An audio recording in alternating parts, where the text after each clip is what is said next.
On June 22, 1941, Adolf Hitler launched Operation Barbarossa, the largest invasion in human history. More than 3 million German soldiers, supported by thousands of tanks, aircraft, and artillery, surged across the Soviet border. The Wehrmacht advanced rapidly, shattering Soviet defenses in the opening weeks. Entire Red Army divisions were encircled and destroyed. Cities like Minsk, Smolensk, and Kiev fell in swift succession. German commanders believed the campaign would be over before winter arrived.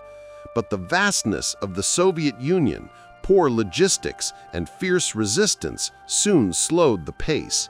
Soviet forces, though battered, refused to collapse.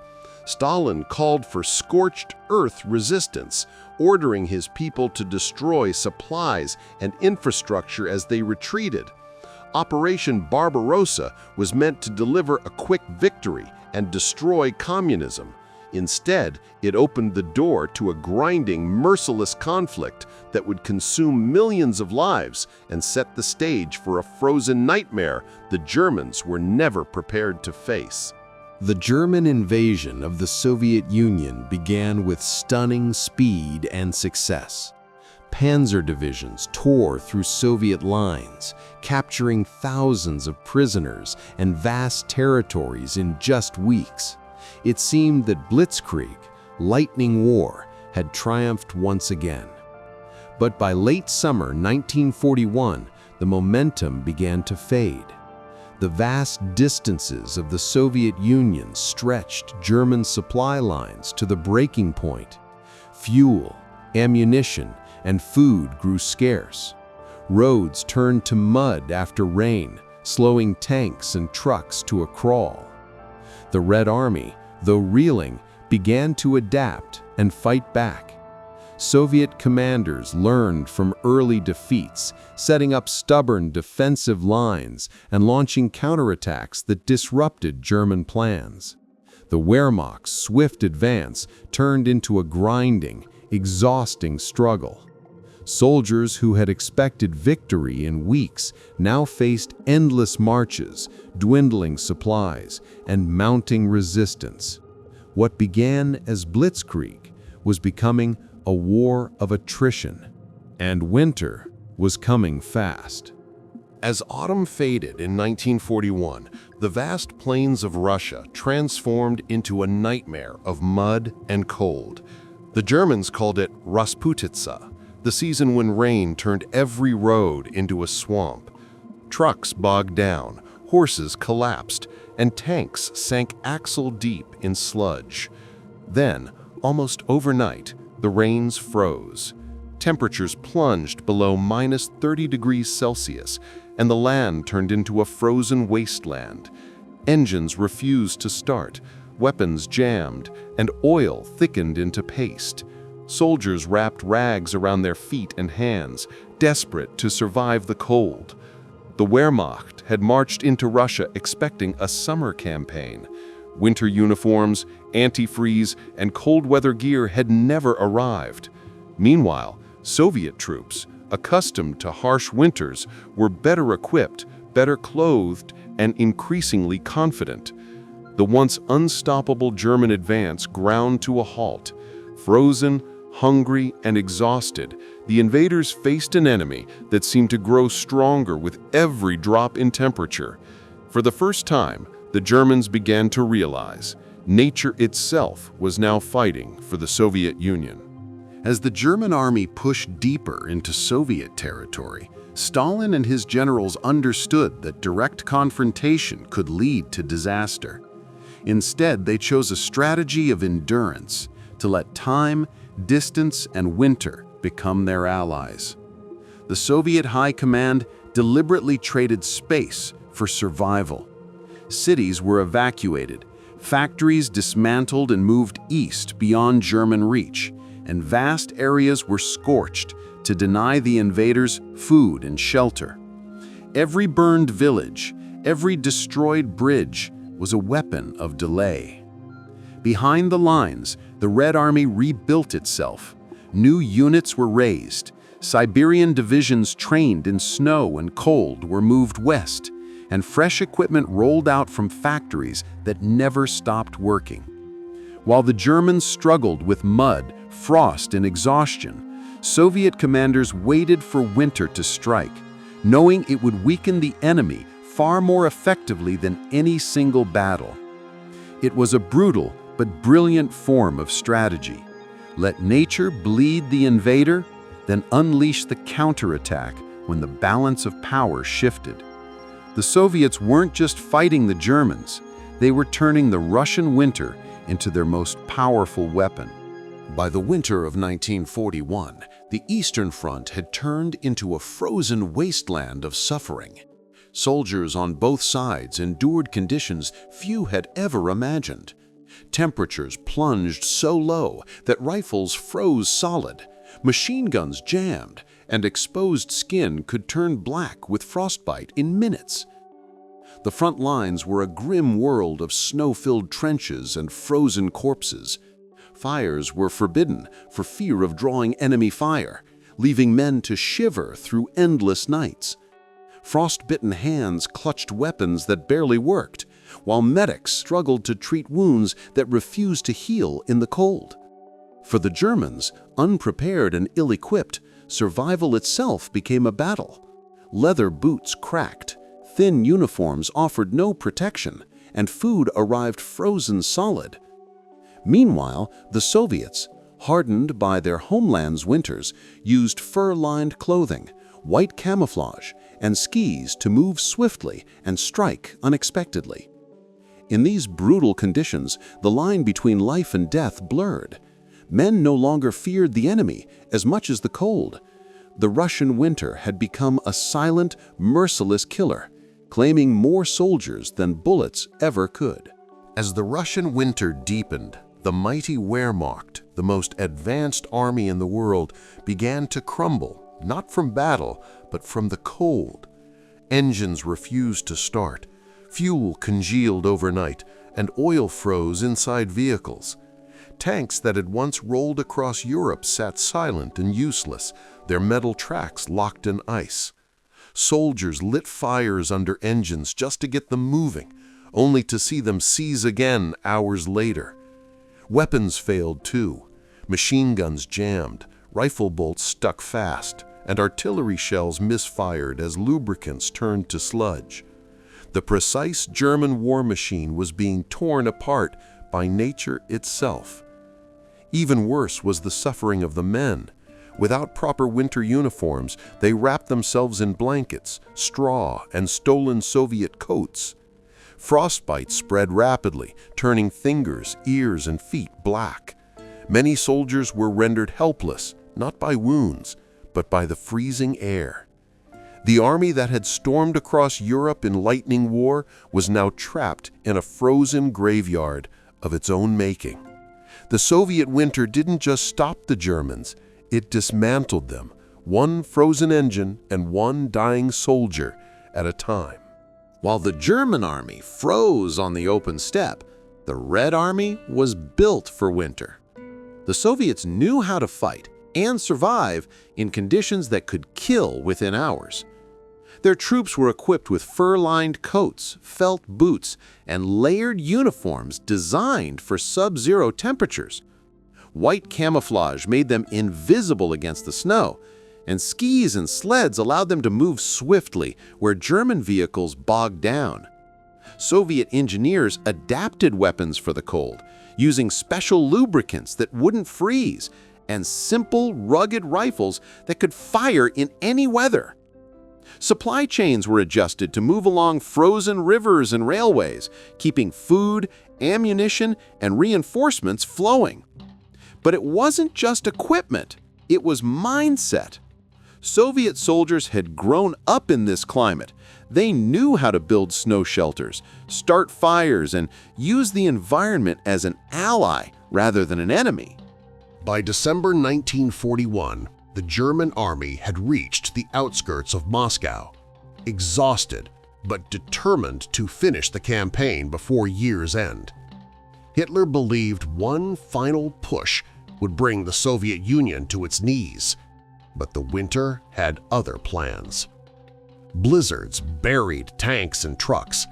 Temperatures plunged to -40 degrees Celsius, freezing weapons, fuel, and even the blood of wounded men. The once powerful Wehrmacht, starved, frostbitten, and low on ammunition, faced conditions it had never prepared for.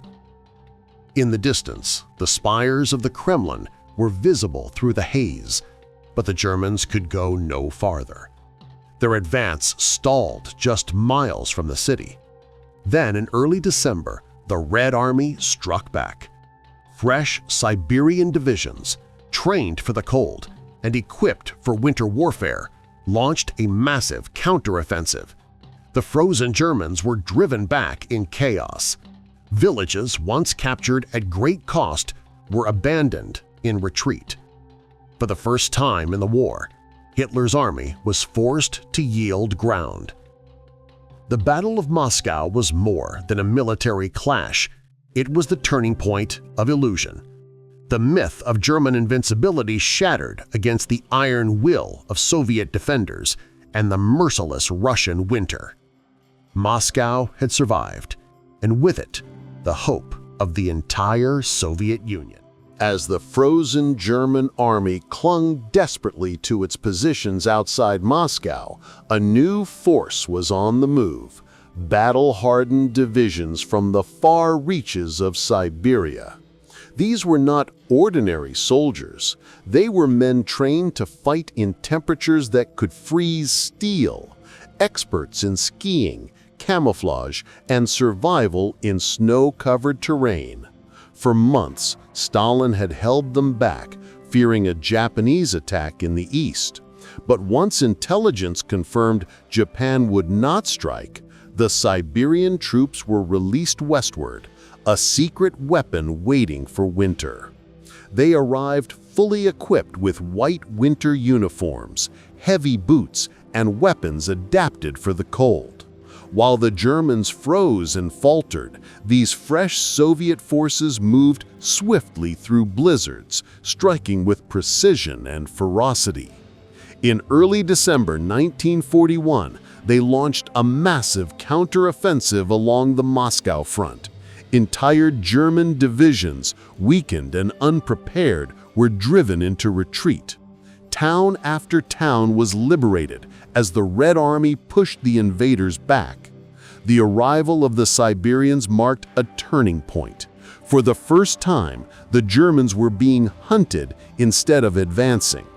The frozen front lines that had once favored the Wehrmacht now belonged to the Red Army, and the tide of war began to shift.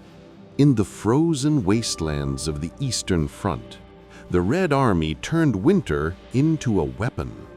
While German troops struggled with frostbite and frozen engines, Soviet soldiers used the environment to strike with deadly efficiency.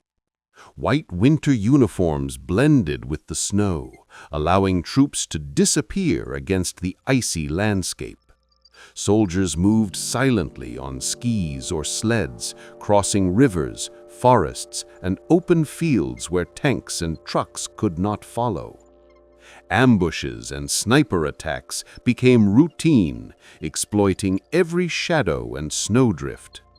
Small squads infiltrated German lines under the cover of blizzards, destroying supply depots, isolating units, and cutting retreat paths. Even artillery and mortar positions were camouflaged, making detection almost impossible. These winter tactics slowed, harassed, and crippled the enemy without the need for massive frontal assaults. The Germans, unprepared for the snow, mud, and cold, found themselves vulnerable at every turn. In the heart of winter, stealth, mobility, and clever adaptation gave the Soviets a decisive edge, proving that in Russia, knowledge of the land and the season could be more powerful than sheer numbers or advanced technology.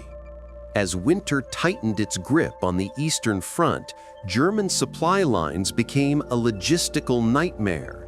Roads turned into rivers of mud in autumn, then into ice-coated traps as temperatures plunged. Trucks, tanks, and horse-drawn wagons froze or sank, blocking critical routes. Fuel, ammunition, and food could not reach frontline units. Soldiers scavenged frozen rations or abandoned vehicles to survive, while engines failed in sub-zero temperatures. Columns of trucks and tanks became immobile, vulnerable targets for Soviet ambushes and artillery. Entire convoys were stranded on ice-crusted roads, creating choke points where retreating forces collided with advancing reinforcements. German commanders struggled to coordinate movements, and panic spread among troops facing hunger, cold, and isolation. The collapse of supply lines crippled German combat effectiveness. Men froze, weapons jammed, and morale plummeted. The frozen roads turned the Eastern Front into a death trap, where survival depended not on skill or courage, but on who could endure the relentless winter. By early December 1941, the German advance toward Moscow had stalled under the brutal winter, leaving the Wehrmacht weakened, frostbitten, and low on supplies. Seizing the opportunity, the Red Army launched a massive counteroffensive. Fresh Siberian divisions, experienced in winter combat and fully equipped for the cold, moved swiftly across snowbound fields and frozen rivers. They struck German flanks and rear positions, cutting off isolated units and forcing disorganized retreats. The fighting was relentless. Artillery pounded frozen villages, infantry moved silently through the snow, and ski troops harassed supply lines. German soldiers, unprepared for winter warfare, were pushed back, abandoning tanks, weapons, and rations. For the first time, the Red Army regained the initiative. What had been a desperate defense turned into a decisive push, proving that preparation, resilience, and mastery of the harsh winter environment could overcome even the most powerful invading force. The Soviet counteroffensive not only saved Moscow, but also shattered the myth of German invincibility on the Eastern Front, setting the stage for a long and costly struggle for the rest of the war. The Russian winter was more than a physical challenge. It was a mental battle that broke soldiers on both sides. Endless sub-zero nights, freezing winds, and snow-covered landscapes created an atmosphere of relentless despair. German troops, ill-prepared for the cold, faced constant fear. Frostbite, hunger, and the failure of vehicles and weapons added to the psychological strain. Soldiers watched friends freeze to death or collapse from exhaustion, while supply lines crumbled and the enemy struck from every direction. Even Soviet soldiers, though better equipped, endured grueling marches, frozen trenches, and brutal skirmishes. Fatigue, stress, and the omnipresence of death took a heavy toll. Morale fluctuated with the weather, and simple survival became a victory in itself.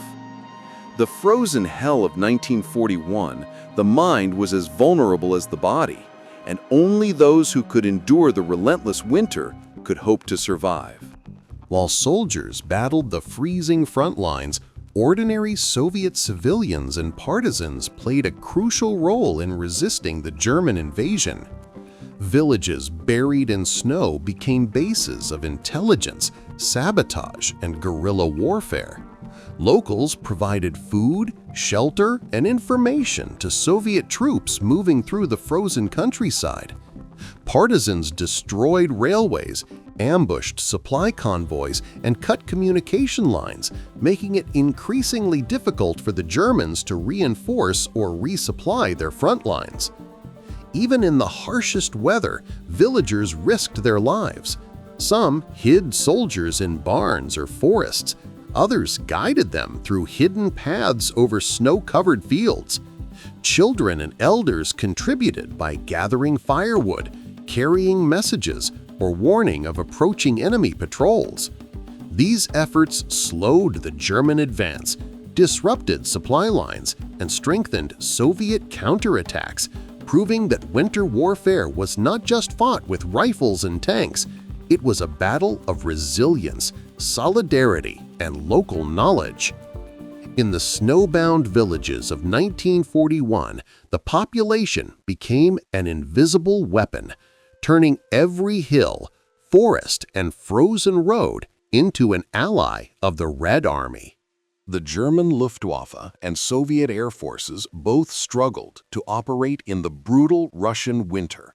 Engines refused to start in sub-zero temperatures, oil thickened into sludge, and exposed control surfaces iced over.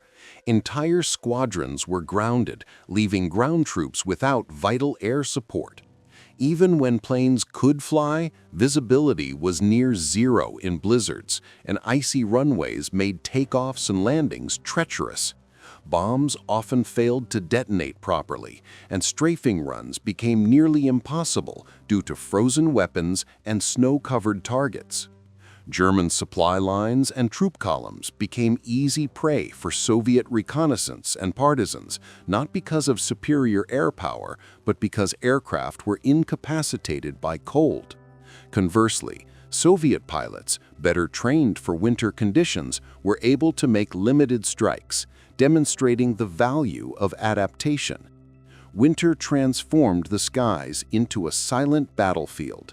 Ground troops learned that the absence of air support could be deadly, while the few aircraft that could operate were critical force multipliers. In the frozen East, the control of airspace depended as much on weather and survival skills as on technology or strategy. The Eastern Front in the winter of 1941–42 was a landscape of death frozen in time. Thousands of soldiers, German, Soviet, and otherwise, succumbed not only to bullets and artillery, but to frostbite, starvation, and exhaustion. Bodies lay abandoned in snowdrifts, hands and faces blackened by frost. Entire units were immobilized as men froze to death in trenches or while retreating.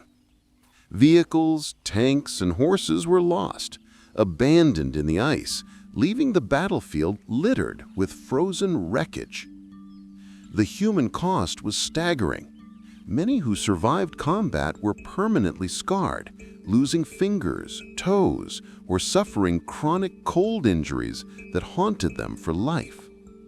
Letters and diaries recount desperate hunger, fear, and the trauma of seeing comrades die from the elements rather than enemy fire. Winter warfare turned the Eastern Front into a silent killer, claiming more lives than many realized at the time. It was a brutal reminder that in the vast Russian winter, survival was as much a battle against nature as it was against the enemy. As the German army froze and faltered outside Moscow, Hitler refused to allow any retreat.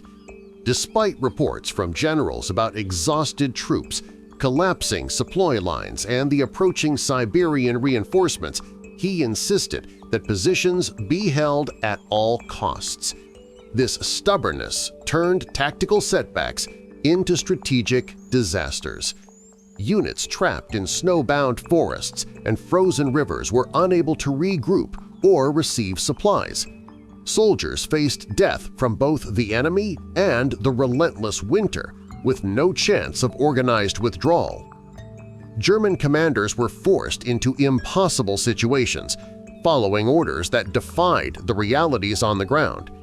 Entire divisions were encircled or immobilized, and morale plummeted as men realized that survival depended on disobeying their superiors, an action punishable by death.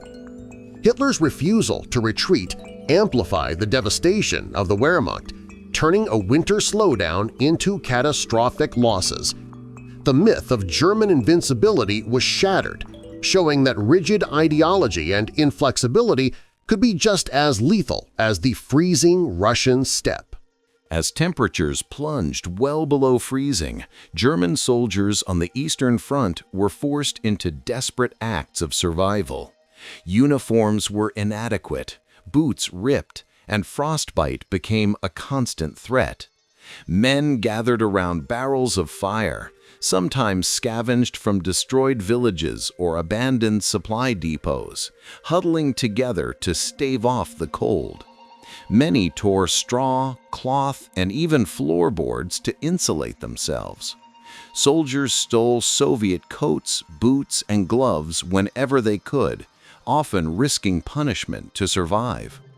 Improvised shelters, snow trenches, dugouts, and frozen barns became homes for exhausted units.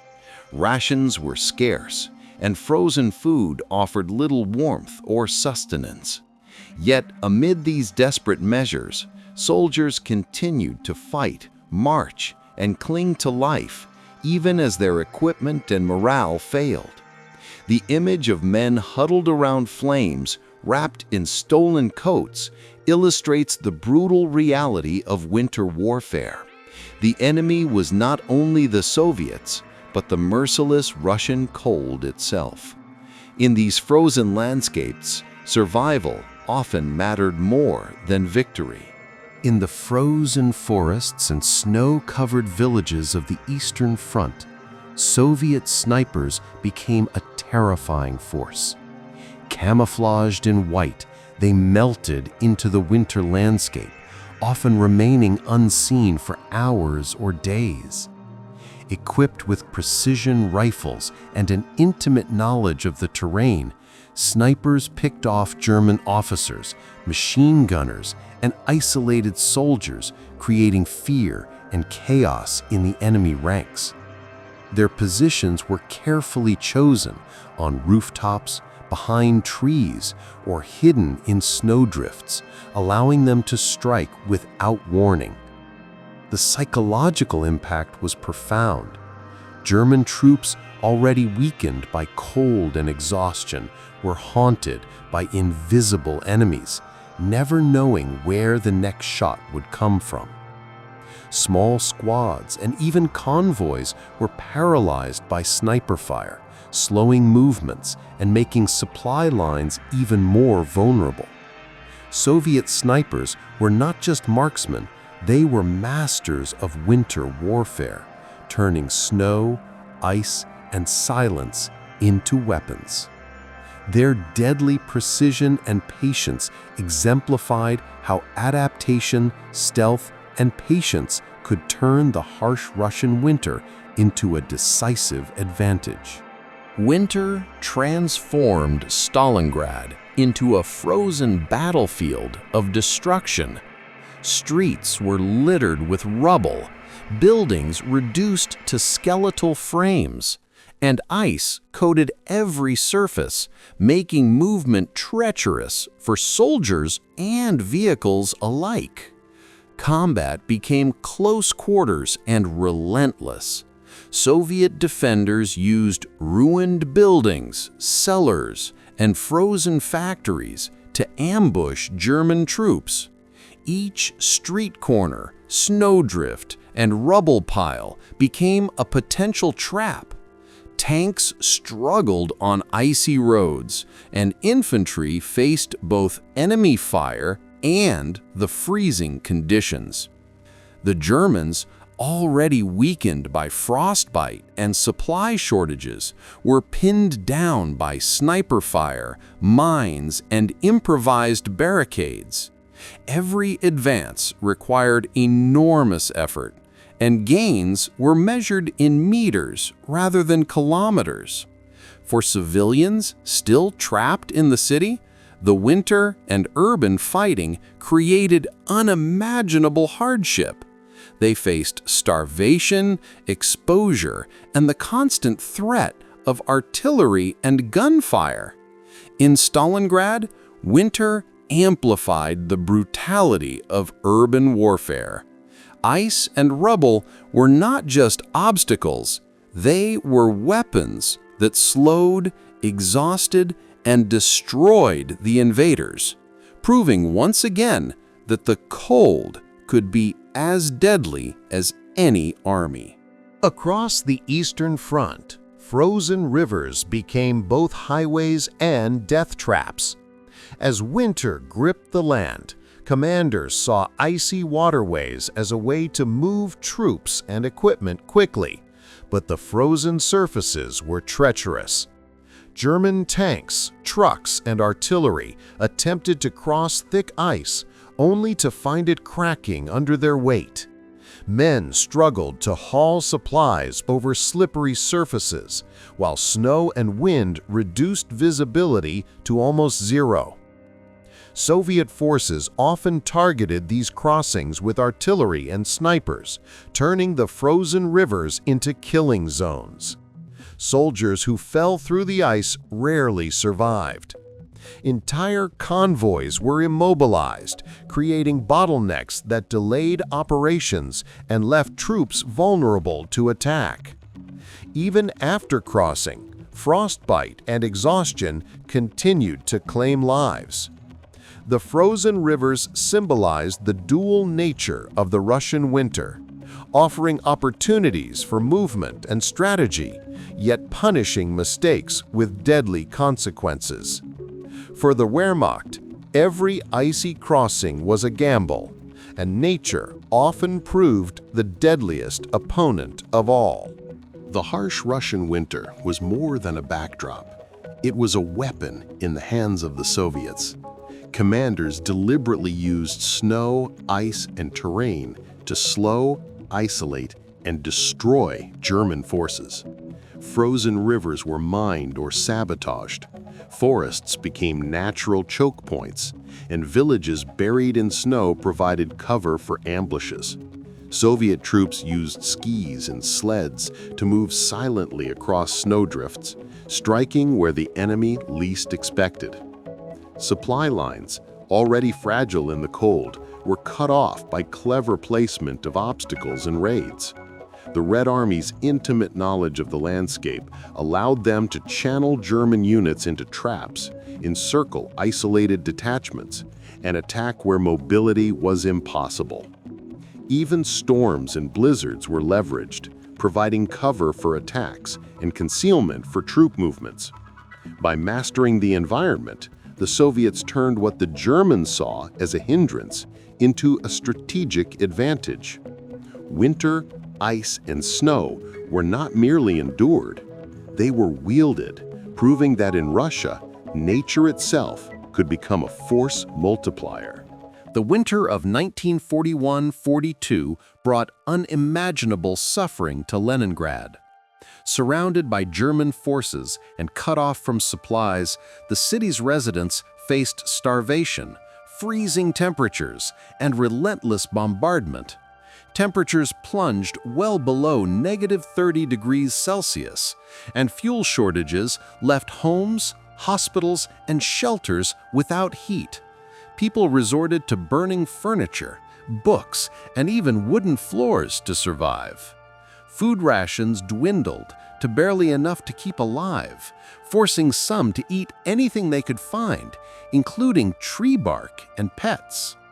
Despite the extreme conditions, Leningrad's citizens endured.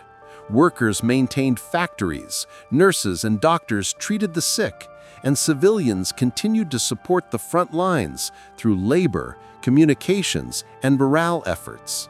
Starvation and frost claimed tens of thousands, yet the city never surrendered. The siege of Leningrad in winter showed the human capacity for endurance. Against impossible odds, the people survived by sheer willpower, resilience, and solidarity, turning suffering into a form of resistance. By 1942-43, the Red Army had mastered the art of winter warfare. After years of enduring and adapting to the brutal Eastern Front, Soviet commanders learned to use the cold and terrain as allies rather than obstacles. Troops moved efficiently on skis, sleds, and over frozen rivers, striking German positions where they were most vulnerable. Camouflage, winter gear, and knowledge of snowbound landscapes allowed coordinated attacks that minimized casualties and maximized surprise. Soviet engineers prepared frozen bridges, ice-covered roads, and snow-covered fortifications to channel German forces into ambushes and traps. The winter no longer slowed operations. It enhanced mobility for the Soviets and hampered the Germans. These counterattacks demonstrated that the Red Army had evolved. By fighting with nature instead of against it, they turned winter into a strategic weapon, gradually forcing the Wehrmacht into retreat and setting the stage for major victories on the Eastern Front. The harsh Russian winter did more than immobilize tanks and freeze weapons. It destroyed the morale of the German army. Letters, diaries, and personal accounts reveal the despair, fear, and hopelessness spreading among troops. Soldiers wrote of frozen fingers and toes, unbearable hunger, and the constant threat of death from frostbite. Many described the frustration of following orders that seemed impossible, with vehicles and weapons failing in the cold. Even seasoned officers admitted that the relentless winter sapped courage and determination. These personal records show that German soldiers were fighting not just the enemy, but the environment itself.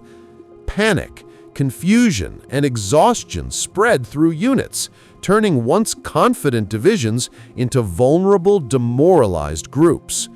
The collapse of morale compounded the physical hardships of winter. Units broke under pressure, retreats became chaotic, and the invincible image of the Wehrmacht was shattered. The freezing conditions had turned human minds into one of the deadliest battlegrounds of all. By 1942, the Red Army had perfected winter warfare tactics, transforming the freezing conditions of the Eastern Front into a strategic advantage. Clothing, logistics, and mobility were key to this evolution. Soviet troops were equipped with fur-lined coats, felt boots, mittens, and layered uniforms, allowing them to endure temperatures that immobilized German forces. White camouflage made soldiers nearly invisible in snow-covered forests and fields. Logistics were adapted to the environment. Supplies moved along frozen rivers, ice roads, and railways, ensuring that food, ammunition, and reinforcements reached the front lines even in the harshest conditions. Engineers built sleds, ice bridges, and snow-cleared routes to maintain mobility. Mobility itself became a weapon. Skis, sleds, and snowshoes allowed small units to maneuver silently behind enemy lines, execute ambushes, and disrupt German supply lines. These innovations turned winter into a force multiplier, giving the Soviets an edge that German troops, unprepared and under-equipped, could not overcome. Through adaptation and ingenuity, the Red Army proved that mastering the environment could be more decisive than sheer numbers or firepower. Winter was no longer an obstacle. It was a battlefield advantage. The idea of General Winter, the Russian winter as an almost mythical savior of the Soviet Union, has become a cornerstone of popular history. Yet the reality was more complex. Propaganda, both during and after the war, emphasized the winter as a decisive factor that single-handedly defeated the Germans, often downplaying the skill, preparation, and resilience of Soviet soldiers.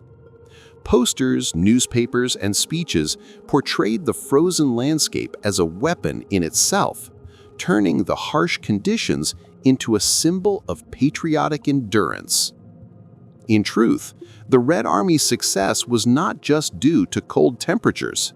It was the result of careful planning, Siberian reinforcements, innovative tactics, and adaptation to the environment.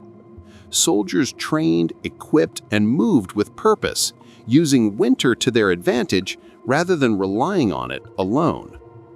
While General Winter captured imaginations, it oversimplified a brutal and complex struggle, making it seem as though nature alone had defeated Hitler's armies. The legend persists, but history shows that human ingenuity, endurance, and strategy were the true forces that turned the tide on the Eastern Front. By the winter of 1942-43, the Eastern Front had fundamentally shifted. After enduring the brutal cold and adapting to the harsh conditions, the Red Army began to take the initiative from the Germans. Successes in battles outside Moscow, in Leningrad, and across frozen rivers demonstrated that the Soviets could strike decisively in winter, using mobility, camouflage, and local knowledge to outmaneuver the invaders. Entire German divisions were pushed back, forced into retreat, and left weakened by frost, hunger, and constant harassment. These victories had a profound strategic impact. The myth of German invincibility was shattered, morale among Wehrmacht troops plummeted, and the Soviets gained confidence to plan further offensives. Winter was no longer a passive backdrop. It had become a force the Red Army could harness, reshaping campaigns across the Eastern Front. The turning tide of winter marked a new phase of the war, one in which the Germans were forced onto the defensive, and the Soviets, strengthened by experience and adaptation, began a slow but relentless push westward. The frozen hell had become the proving ground for Soviet resilience, strategy, and eventual triumph. The Russian winter of 1941-43 was a crucible of suffering. On the Eastern Front, both soldiers and civilians endured unimaginable hardships, and the toll was staggering. German troops faced frostbite, starvation, exhaustion, and constant threat from both the enemy and the cold itself. Entire units were immobilized, weapons failed, and food shortages became life-threatening. Many soldiers perished not from bullets, but from the relentless cold. Soviet civilians were equally affected. Cities under siege like Leningrad and Stalingrad suffered from extreme hunger, freezing homes, and relentless bombardment. Villagers in snowbound areas risked their lives to aid the Red Army, often at the cost of their own survival. The frozen hell of the Eastern Front blurred the line between combat and survival. Human endurance was tested daily, and countless lives were lost. Yet amidst the suffering, acts of courage, solidarity, and resilience emerged, reminding the world that even in the harshest conditions, the human spirit could endure. The brutal winters of the Eastern Front left an indelible mark on military history. The Soviet ability to endure, adapt, and exploit the frozen landscape became a model for winter warfare strategy worldwide. Lessons learned included the importance of specialized cold weather training, appropriate clothing and equipment, and logistical planning in harsh conditions. Mobility in snow, the use of skis and sleds, and winter camouflage demonstrated that nature could be transformed into a force multiplier rather than a hindrance. Generals studying the Eastern Front recognized that rigid tactics and unprepared forces could be decimated by climate, while adaptability and knowledge of terrain could turn the environment into a decisive advantage. These lessons influenced Cold War planning, Arctic operations, and modern military doctrine for operations in extreme climates. The Soviet mastery of winter proved that success in warfare depends not just on numbers or technology, but on preparation, ingenuity, and the ability to fight with nature, not against it. The frozen hell of the Eastern Front reshaped the way armies worldwide approached winter combat, leaving a legacy that endures to this day.